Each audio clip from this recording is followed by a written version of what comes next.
Hi guys and girls. Hello there. Let's have some breakfast. How about like that? Okay. It's been a week since my last breakfast here in McDonald's Binangonan. I really love butter. Do you love butter? Butter. Oh my gosh. I'm so excited. My ever-loving favorite. Even though I don't have talent before this, I'm gonna promote McDonald's because I love McDonald's so much, especially this store. This store in McDonald's Binangonan has a very how do you call the thing? This McDonald's, this McDonald's in Binangonan has a very special place in my heart. Now I know. I'm trembling. And they gave me lots of empty boxes before. My there was a time that my wagon occupied space and it's fully loaded. How about what's this? Syrup. Honey syrup. Oh my gosh. Be the first one to taste, be the first one to buy. Come over here. Good morning to each every one of you. You know why I'm here? Because I had a very late uploads in Cubao because the internet was so low on connecting on YouTube. That's why. And I transferred to another place for me to upload it.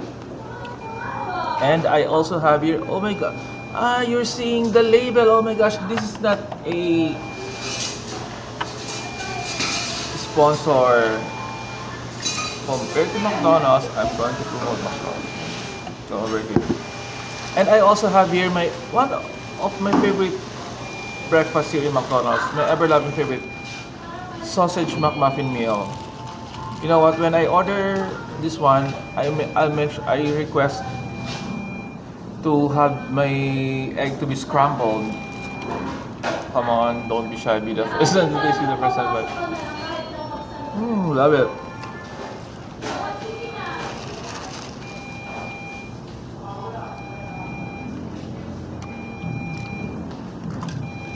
Shout out to each every one of you, okay? To my mother and Bill Feb. My mother and Bill Feb Bordo.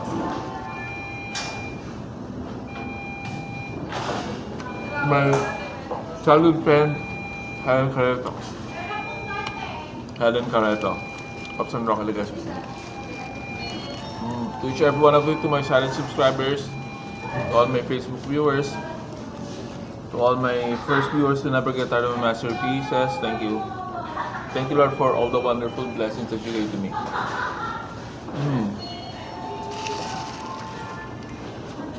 Want some?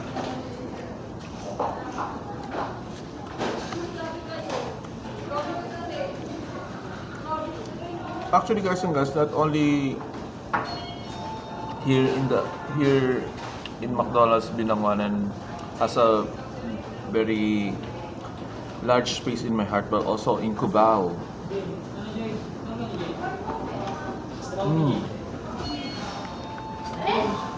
Bye for now.